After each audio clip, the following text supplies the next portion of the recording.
वरिष्ठ सपा नेता रिजवान रईस-उद्दीन प्रिंस और धर्मेंद्र यादव आदि के साथ दर्जनों सपाए मौजूद रिजवान रईस-उद्दीन प्रिंस ने कहा, जिस तरीके से आज लोकतंत्र के चौथे स्तंभ के लोगों के घर व दफ्तर में छापा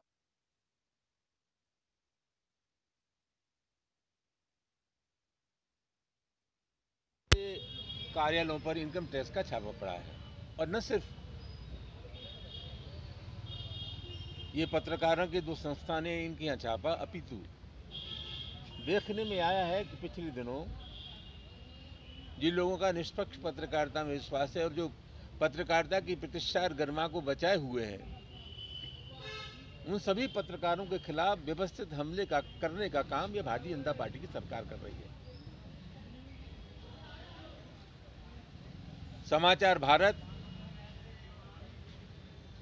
का गुना ये था, भारत समाचार का गुना ये था कि जनता के सम्मुख सच्चाई लाने का काम कर रही थी, चाहे हाथरस का प्रसंग हो, चाहे कोविड का मामला हो।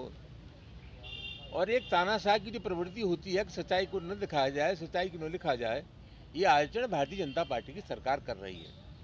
हम समाजवादी पार्टी के लोग यहाँ शहीद स्मारक पर बैठे हैं और हम लोग ये बताने आए हैं कि पत्रकारिता जनतंत्र का एक प्रमुख स्तंभ है और इसके साथ जो व्यवहार हो रहा है, सरकार व्यवहार कर रही है, हम सब उसकी निंदा करते हैं। और हम ये बताने आए हैं कि न सिर्फ पत्रकार, समूचे देश और प्रदेश में जो जमहूरियत पसंद लोग हैं, जिनका लोकतंत्र में विश्वास है, वो सब एक साथ हैं। पत्रकारों के साथ जो व्यवहार हो रहा है, हम उसकी कठोर निंदा करते हैं। और मैं समझता हूँ कि ये सरकार मदान हो गई है, अंधी हो गई है। ये इंदिरा गांधी से कोई सबक सीखने को तैयार नहीं है। इंदिरा गांधी से मजबूत थोड़े साथ सकें। हमने वो दौर देखा है, हम आपातकाल में जेल गए हैं। ये अघोषित आपातकाल है और इनका जो आचरण है, इसका खामियाजा इनको भुगतना पड़ेगा। 2022 में भाजपा का नाम लेवा पानी देवा उत्तर प्रदेश में नहीं होगा। क्या लगता है, जिस तरीके से भास्कर ने कल एक रिपोर्ट छापी थी कि सेना की जो जमीन है उसको सरकार ने बेचना शुरू कर दिया, तो इस बात को लेकर ज्यादा एकदम एक्शन हुआ है? सरकार ये चाहती है उसके विरोध में एक शब्द कहीं लिखा न जाए, एक शब्द कहीं नहीं दिखाया जाए, और वो सरकार की जो मंशा है वही सामने आ रही है। हम सब समाजवादियों को जिस तरीके से अवगत हुआ कि मीडिया बंधुओं के भी साथ इस तरीके की घटना की जा रही है, तो हम सुमन जी के यहाँ नेतृत्व में सब लोगों ने यहाँ मौन व्रत और काली पट्टियाँ बांधकर प्रदर्शन अपना दर्ज करने आए हैं।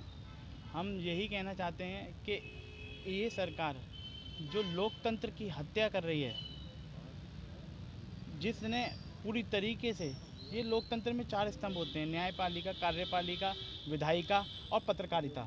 और जब पत्रकारिता ही सेफ नहीं है, अगर कोई सच बोले तो उसकी आवाज़ इस तरीके से दबा दो। आप आईटी के लोग भेज के उनके दफ्तरों में जिस तरीके से छापेमारी की जा रही है, ये क्या है? आप बताइए। इसको सरकार को बिल्कुल मतलब ज़रा सा भी वो नहीं है कि कल वक्त बदलेगा और कुछ भी हो सकता है। आप पत्रकारिता को भी इस तरीके से लेंगे, आप जिस तरीके से आप जो चाहे वो कर रहे हैं। लोकतंत्र की तो पूरी तरीके से हत्या कर दी गई है। मेरे वालिद जिस तरीके से अभी महामारी से गुजरे हैं और जो अब इस दुनिया में नहीं रहे, अब वो जो लोकसभा लड़ चुके हों, 2.25 लाख वोट लेके आ चुके हों, वो ऑक्सीजन के लिए हम लोग पूरा परिवार कितनी किल्लत में रहा है। जो सरकार हवा नहीं दे सकती, एक और जनता को ऑक्सीजन नहीं दे सकती, तो मैं नहीं समझता वो कुछ भी दे सकती हो सरकार।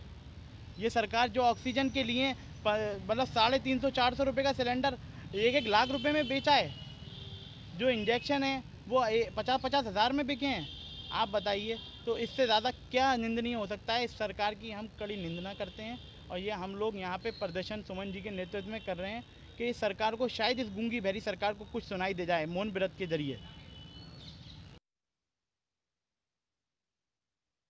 हम लोग इसलिए मौन, केंद्र और राज्य में जो धर्मांध सरकार है, अंधविश्वासी सरकार है, जिसका वैज्ञानिक दृष्टिकोण से कोई लेना देना नहीं है, वो सरकार पूरी तरीके से स्वास्थ्य सेवाएं देने में फेल हो गई।